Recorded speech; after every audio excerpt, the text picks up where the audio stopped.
Hello and welcome to the Sheer Business Inspiration Podcast. Here you'll find conversations with business owners, leaders, thought leaders and inspiring individuals. We hope you enjoy. Hello and welcome to the Sheer Business Inspiration Podcast. My name's Jo Ferreday and I'm presenting episode 2. I'm delighted to be welcoming today's episode, Ninder Johal. Now, for those of you that don't know Ninder started his entrepreneurial career setting up Nachural Records, a record company with a dream of hitting the mainstream charts, and he managed to do that after 10 hard years, registering number 5 in the UK charts, 7 in the US charts, and a further 9 number 1s throughout Europe. To break the charts in the US, they had the opportunity to work with Jay-Z. Ninder also runs Nachural Events, which host the Signature Awards, and the Nachural Entrepreneurship Awards, which take place in London, Birmingham, Leicester and Wolverhampton. Ninder will share with us his views and plans for taking it internationally. Nachural have also diversified into publishing, and their new magazine, The Business Influencer, will be out in the next few weeks. Finally, Ninder holds a number of key positions within the West Midlands: Wolverhampton University, Accord Housing, Black Country LEP, West Midlands 5G, Chair of the Wolverhampton Towns Fund, and former President of the Black Country Chamber of Commerce. Ninder has recently been appointed the Deputy Lieutenant of the West Midlands, and we're delighted to be chatting with him today. So join us on episode 2. So today we are joined by Ninder Johal. Ninder, welcome. I'm really delighted that you've been able to join us for this episode. How are you doing? I'm fine. Listen, it's very good. You didn't hang around with your podcast. You got cracking straight away. Fantastic. And obviously, you know, we're working on one, and as I'll come out in about another 4 or 5 weeks. It's called the Nachural Podcast. So, well done. Good luck. No, thank you. I mean, I am a doer, and I think at the moment, while we're in the situation we're in, I think we want to sort of, appeal to the wider audiences out there. And, I'm delighted to have you on. There's so much that people, would learn from what you've got to say today. So I'm really grateful. So for those of the people that don't know you, tell us a little bit about your background and how you came to be doing what you do today. Yeah, it's a bit of a zigzag career, I must concede. So I did my first degree. So I was born in Birmingham, and I did my first degree in Leeds. So I wanted to become an accountant. So the degree was in finance and accountancy. So I graduated, so end of June, and then I spent July and August attending numerous interviews. But unfortunately, I failed all of them. So I think I crammed in about 18 interviews. That's a lot. It's a lot of interviews. And what was quite clear to me was the accountancy profession clearly thought, this guy's not an accountant. So I very quickly, do you remember this? We had something called the Yellow Pages. I don't know if you remember. I do remember. So I thumbed through the Yellow Pages, tried to find the nearest university. It was Aston. And I thought, well, what should I do with myself? And then I came across something called a Masters of Business Administration, MBA. So I did my MBA, got that, and then got myself a consultancy role, fast forward quite quickly, with Lucas. But of course, at the same time, I was enjoying my music, so I'm a musician. And so I was playing tabla, which is like 2 drums, Asian drums, Indian drums. And so I was going with my band all over the country, playing at big nightclubs and big gigs, and we were actually getting quite successful. So I had the problem, which was that during the night, I wouldn't get back till 5 from a nightclub having performed with the band. And then I'd have to be at work at 7 in the morning at some part of the country because I was a consultant. So I went wherever the work the firm sent me. And what was clear, I couldn't do both. So I suppose that's the first time I started to think about entrepreneurship. And of course, the reason why that started to spark an interest was when the band was born, so I was in my mid-20s, and the band were roughly 18, 19. So I sort of became the manager of the band.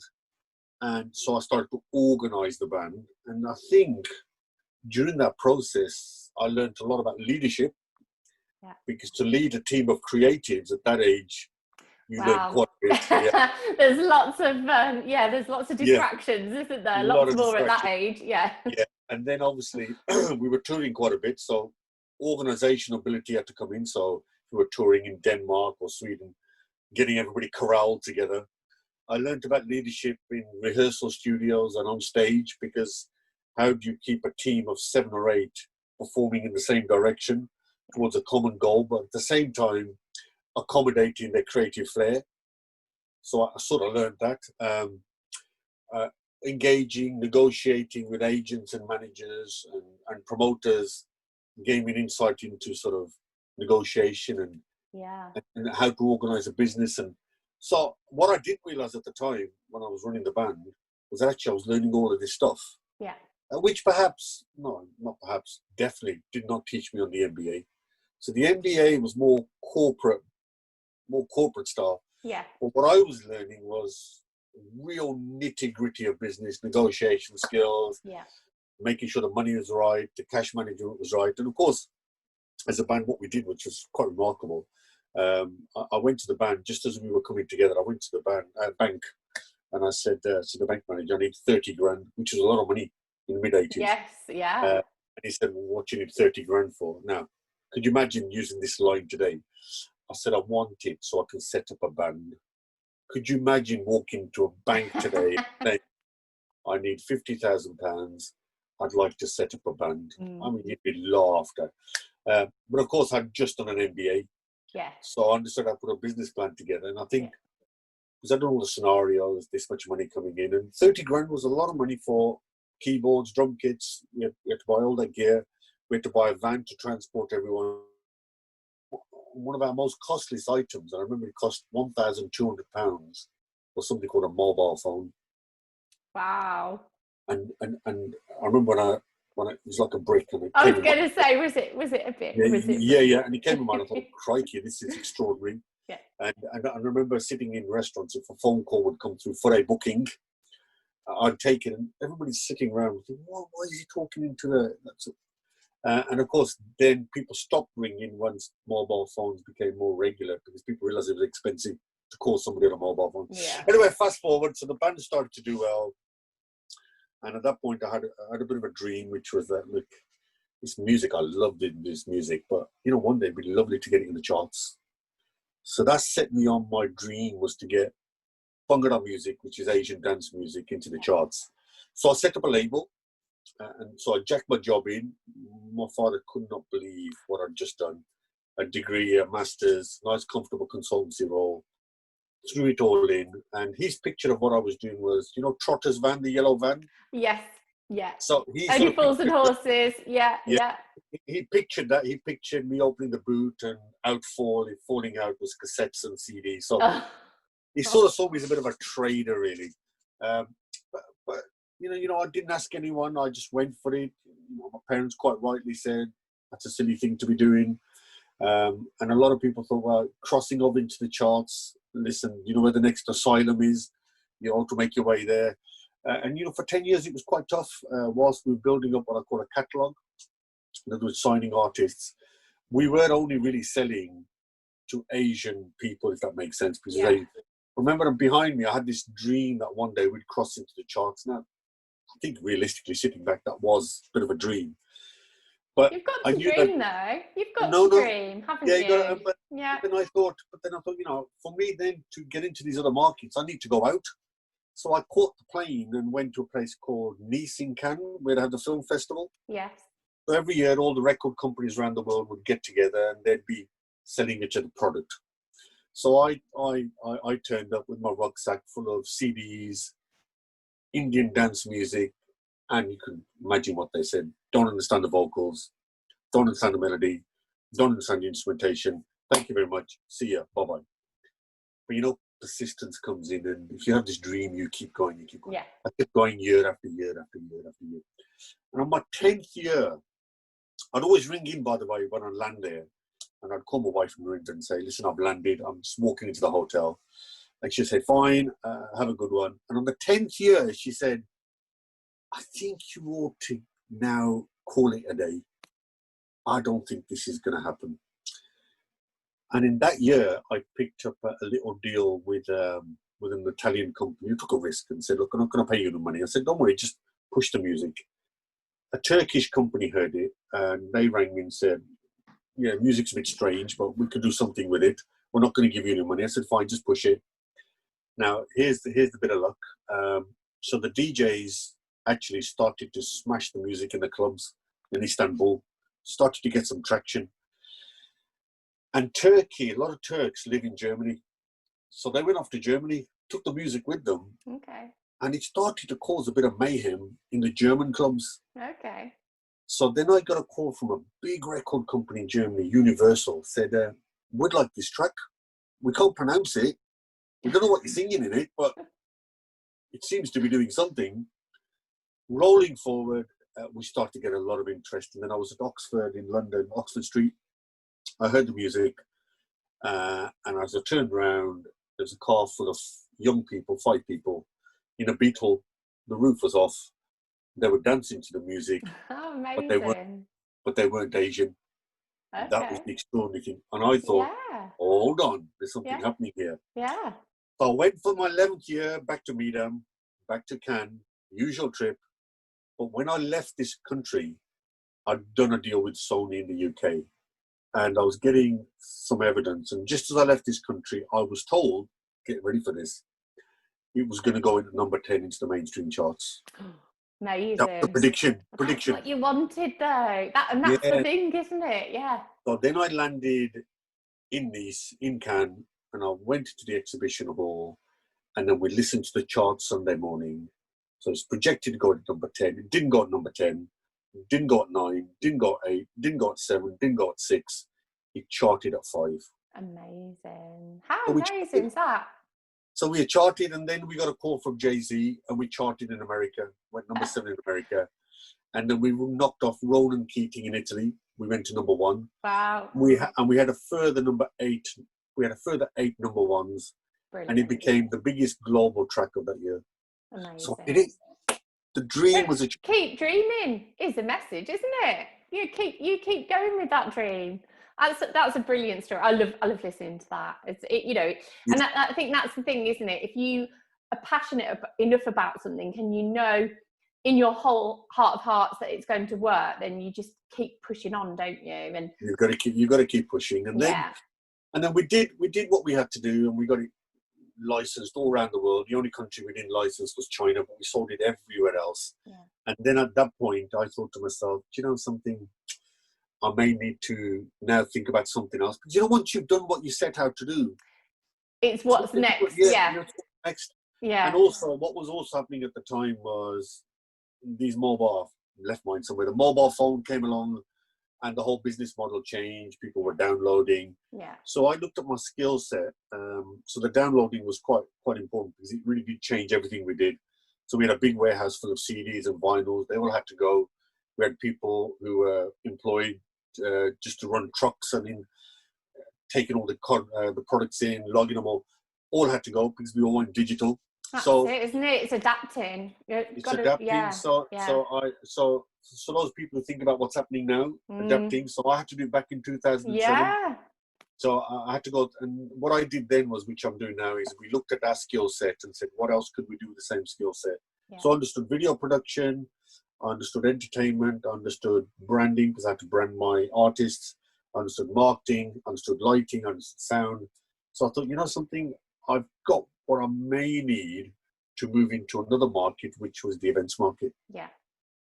So I thought I could probably put that together as a package and offer it to corporates. So I could go to a corporate and say, look, we'll do all of that for you, the lighting sound.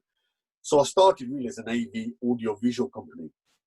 And then somebody said to me, listen, we've got a big event coming up, but actually we could do with some help with organizing it and marketing it. Well, to me, it was like selling CDs. So instead of marketing a band, you market an event. Yeah. And remarkably, it sold out. So I thought, well, hold on. Well, maybe I've not been trained in events, but maybe those little bits and transferable skills Absolutely.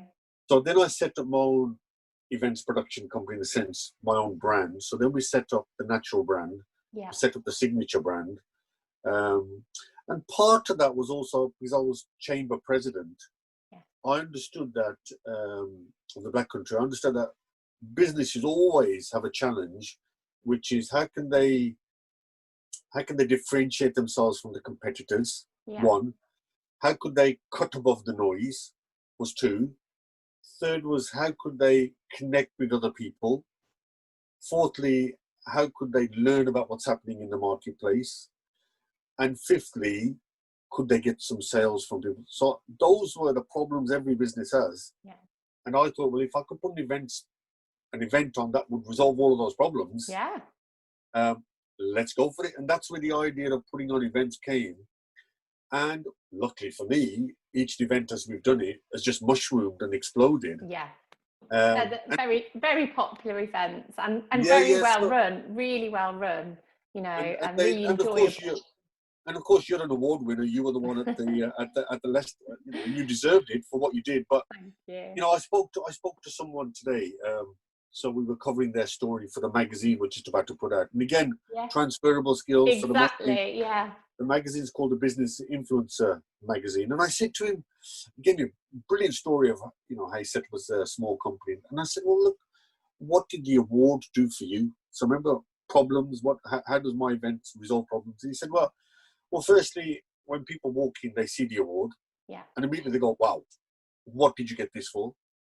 He said, secondly, when we're pitching for work, the fact that we've won an award may just tip it. Yeah. And he said, thirdly, and this was really interesting, he said, he gave me a cause. He gave me a reason to wake up in the morning and to reach for the skies.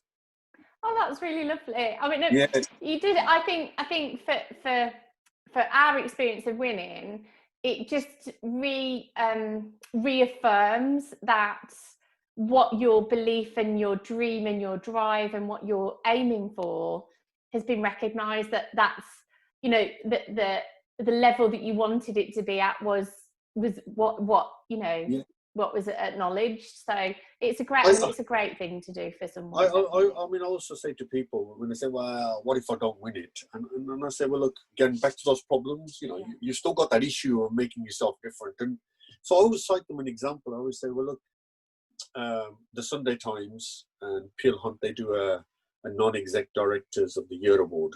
Yeah. And so the chamber said to me, we want to put you forward. I said, yeah, just go for it. I said, I'm probably not going to win it, but just go for it. Just listen, what have we got to lose? No, there's nothing to lose. Always say, what have we got to lose? Yeah.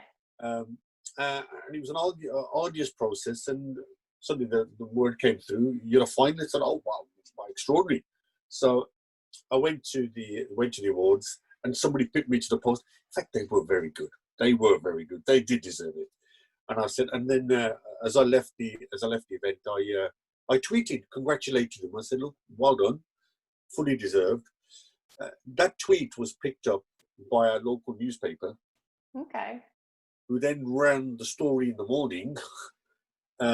Local businessman gets runner-up in national awards. Runner-up, I didn't win it. But I got, but you still got that publicity. Amazing. 100%. Yeah. So they ran with it, and then everybody else started congratulating me. And then the Sunday Times ran an article, and in there they put my name because I was runner-up. But here's the big thing. So people first commiserate, number 2. That can't have been very good. Well, actually, no, it was very good. Yeah. You got some extra press. Yeah. The best was yet to come. I then got a call from the Sunday Times saying, would you now like to be a judge?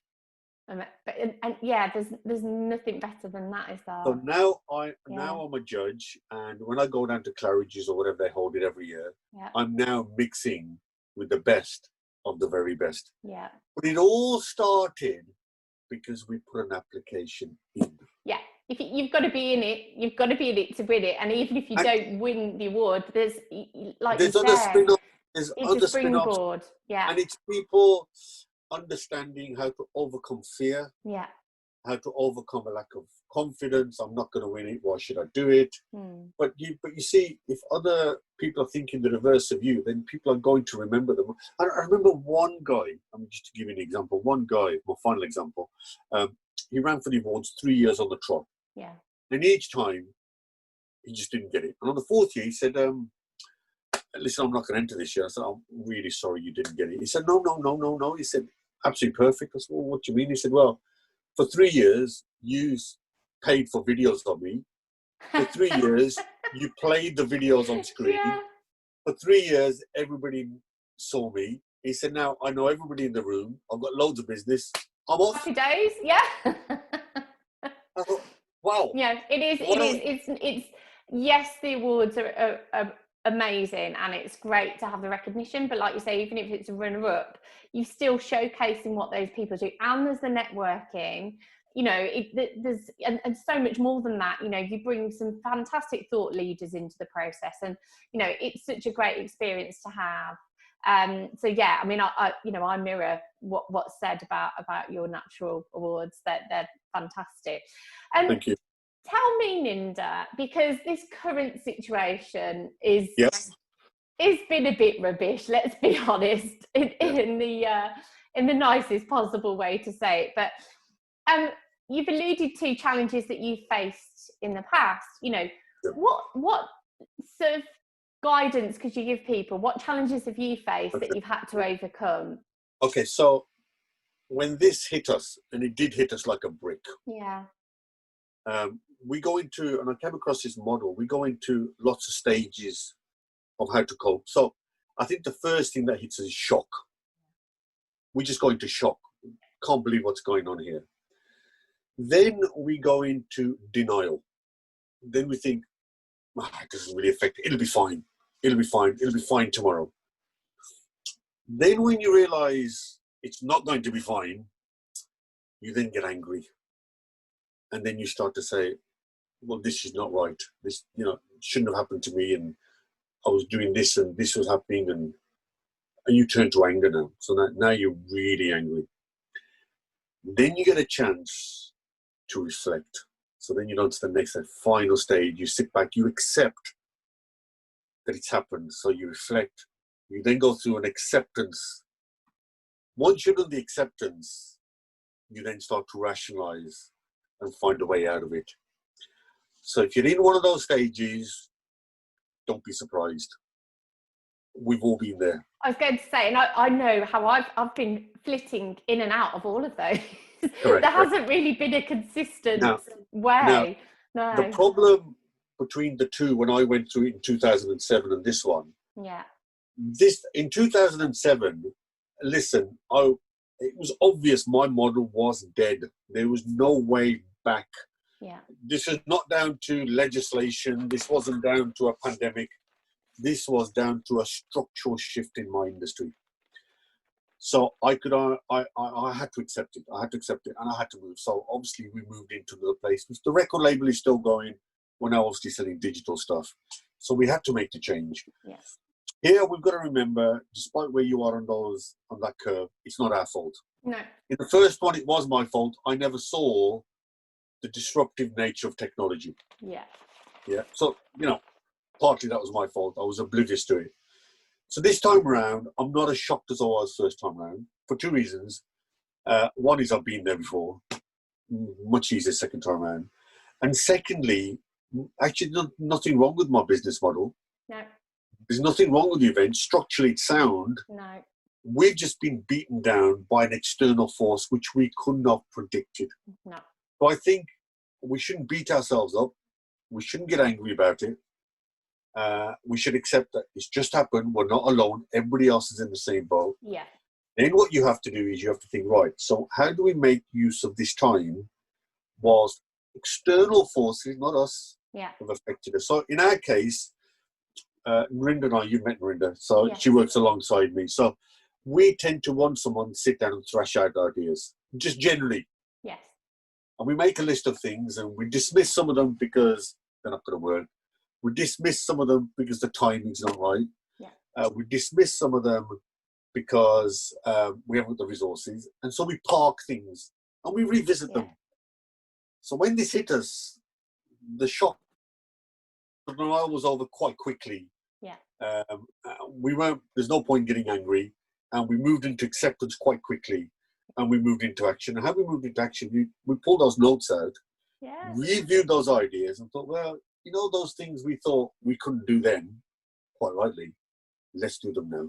That's it, isn't it? I mean, the same with my husband, actually, because I'll sit there and say, what do you think about this? Oh, there you are off on a tangent again. Or what do you think about that?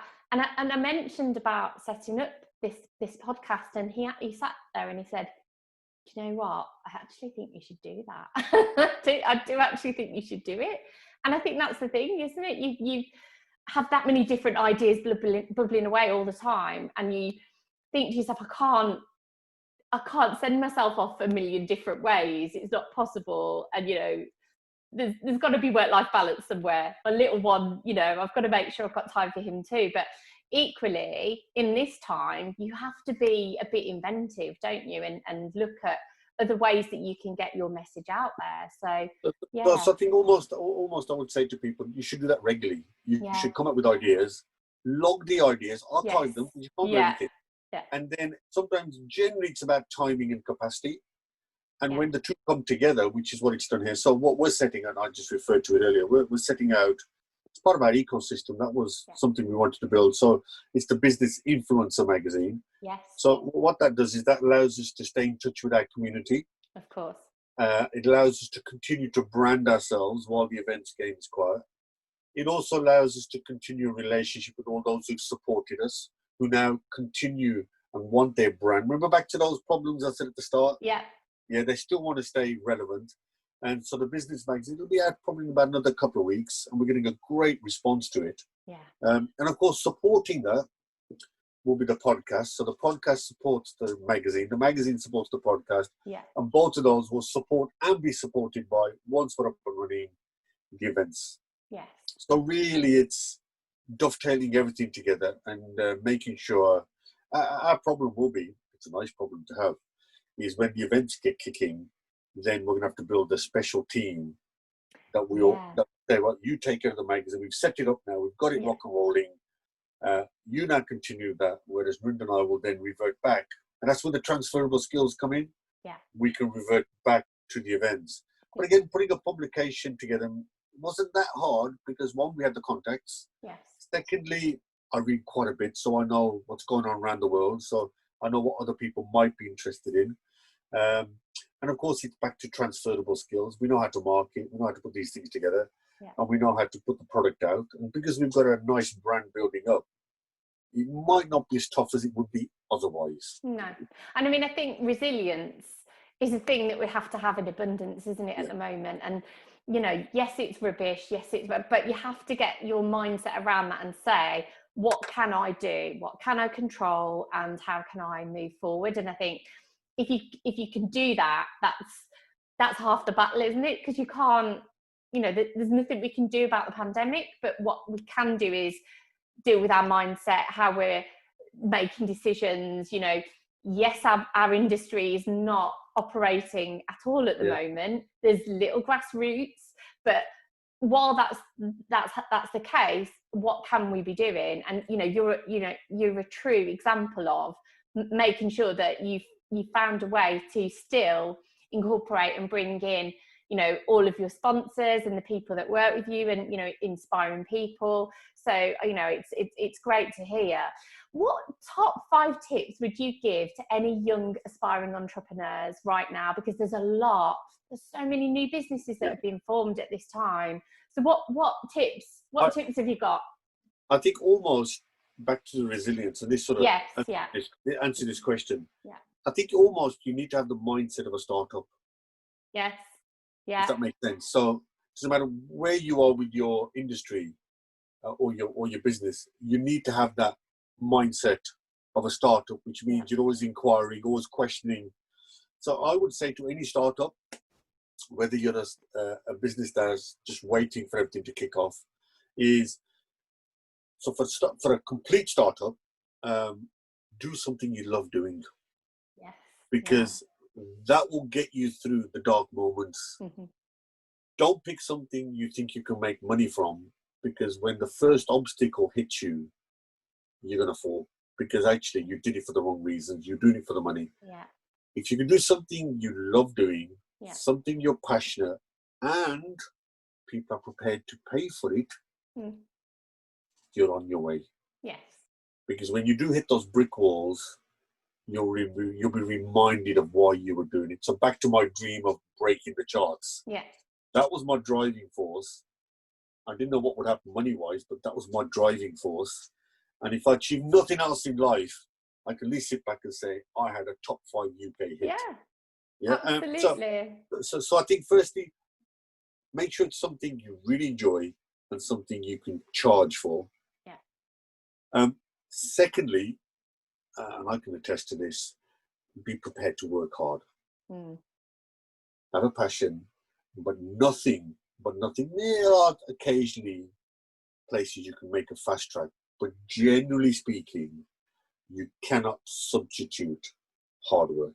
Can't. No. And if you don't like putting the hours in, it's not going to work for you. No. That's second point. Yeah. Third point, surround yourself with people better than you. So I never knew those years ago what a word called mentor was. Didn't have a clue. But if you can find a mentor, you can bounce ideas off. That would be good. Now, I'll tell you who I bounce my ideas off a lot. Oh, go on. Is my good wife. Yes, well, my good wife. She's amazing. So yeah. I'm not surprised. Wife, yeah. So I come up with crazy ideas, and she'll bin them all, or she'll bring them.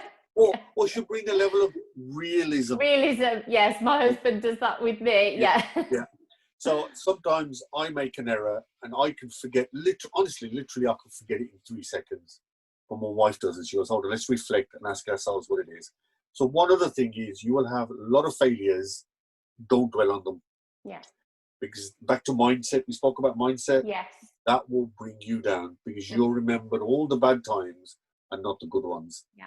So where possible, you made the mistake, but try and move on. Learn from it, and then move on. Yeah. But that leads to my fourth point, and you've said it a few times. You're going to have to be resilient.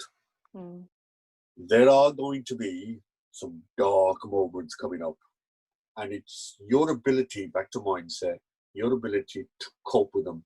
And it might be that's where the mentor or the good people around you will remind you why you're doing it, and that there'll always be light at the end of the tunnel. Yeah, there's good times ahead.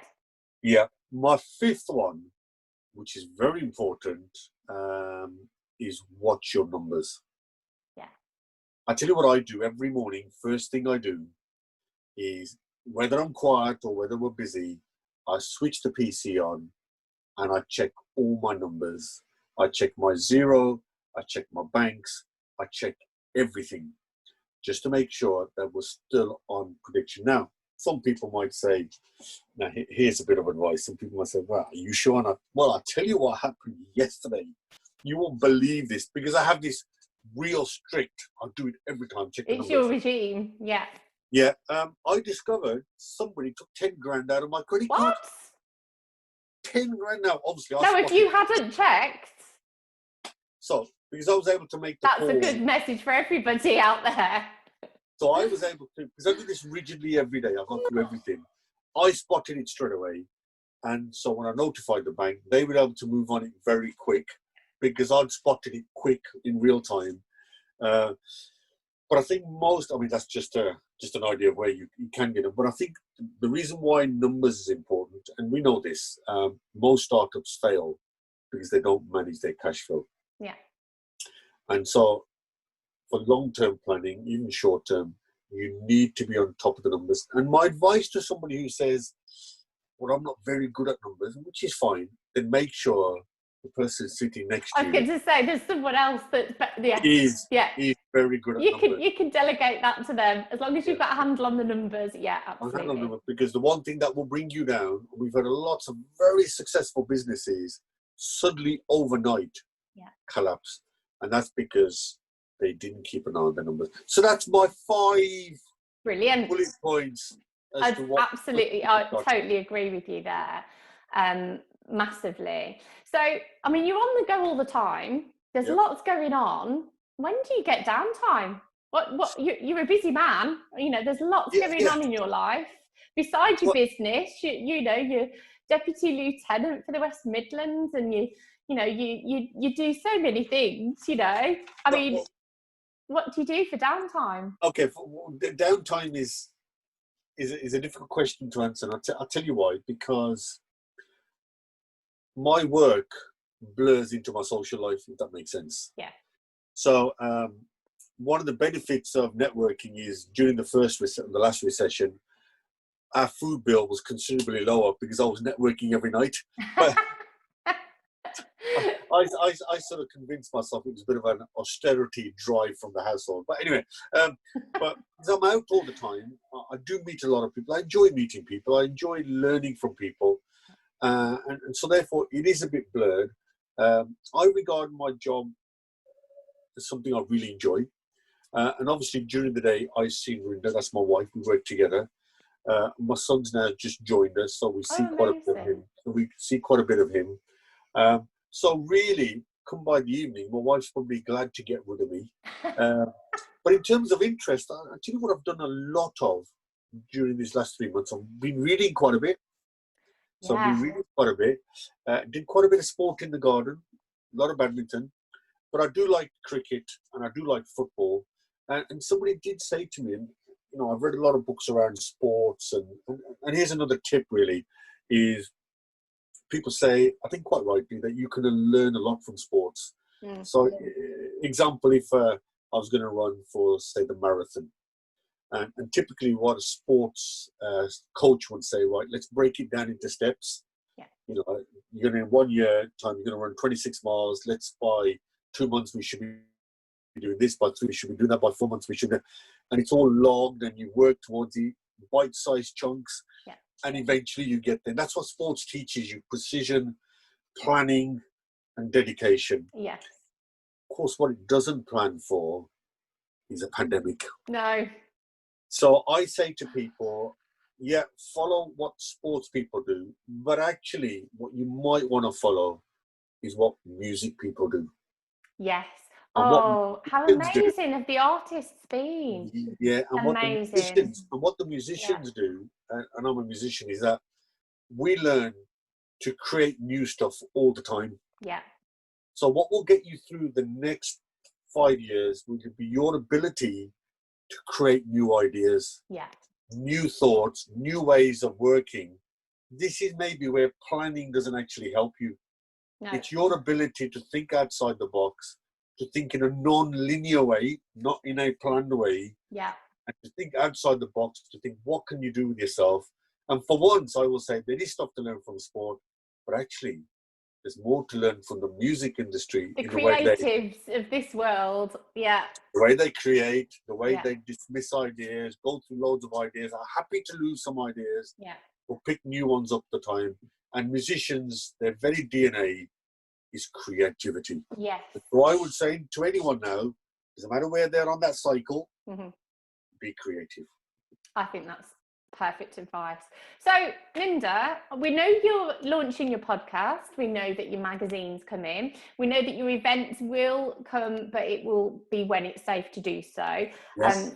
You know, I totally understand why not doing it in a virtual sense, because the whole essence of your events, experiential. You physically need to be there. You need that human interaction and connection. So I totally get that, absolutely. But what's next? What's coming up for you? These are great things that are going on. But I saw something about your events in India. So what's that all about? Tell me about 2021 and 2022 and. Yep. So we've been planning for a while to get into India. So 2022, and I think we'll be fine by then. We're planning to go to Delhi. So we're taking the Signature Awards to Delhi. We've already had an interest from their neighbour, Pakistan. So somebody in Pakistan has said, can you bring it there? I said, well, let's get India done first. Yeah. I've had interest from Africa. And so I'm talking to the Africans next week. So almost sitting here, I've got a bit of the sports thing. So I've got Yeah. the next 3 to 5 years lined up. But I'm also adopting the musicians thing, which is creating new products for now. Yeah. So I've got a short-term strategy, but I've also got always aiming for the long term. Yeah. So I think you just need to have that kind of mindset. Yeah. And I think if you stay positive and you stay creative and you surround yourself with great people, you will nothing but succeed. And I think there's nothing more that I can add to that. I mean, what an inspiring, brilliant chat. Thank you. Thank you so much for your time. I really, really do appreciate it. And I know everybody else will have loved that as well. And wish you every success with all of your elements, all of those things. And listen, and likewise more. with you, Yeah. and likewise with you, and I'm sure we'll Thank look forward you. to the day when the events picks up again, and Yes. we'll bump into each other. Absolutely. Take it from there. Yeah, we will. You take care, Ninder, and thank you. Cheers. Bye-bye. Bye. We're sure you'll agree that was a brilliant episode 2. Thank you so much for your time, Ninder Johal. Really enjoy speaking with you, and it's great to hear what Nachural and what you're up to during this time and what you've got planned for the future. We wish you every success with your podcast and with your publications. If you're enjoying listening to the Sheer Business Inspiration podcast and would like to know more about Sheer Edge, please feel free to follow us on Facebook, Instagram, Twitter, LinkedIn, and don't forget to subscribe to our YouTube channel, and that's where all of these chats will be uploaded, so you can see it visually as well as listening to it. Next week, we are delighted to be welcoming Natalie Quirio for episode 3. So don't forget to send us any questions you may have for Natalie. For those of you that might want to know a little bit more, Natalie is a director of Inspire to Quit Blades, which is a community interest company. Using her own horrific experience, she is now shaping the way and supporting others in their difficult and challenging times. Natalie is also a director of Natalie Q Inspire as a motivational speaker. She is the best-selling author of Still Standing and also a TEDx speaker. So I'm sure you'll agree it will be a brilliant and inspiring chat. So any questions, please feel free to send them across to us, ready for our discussion with Natalie. Thanks for listening.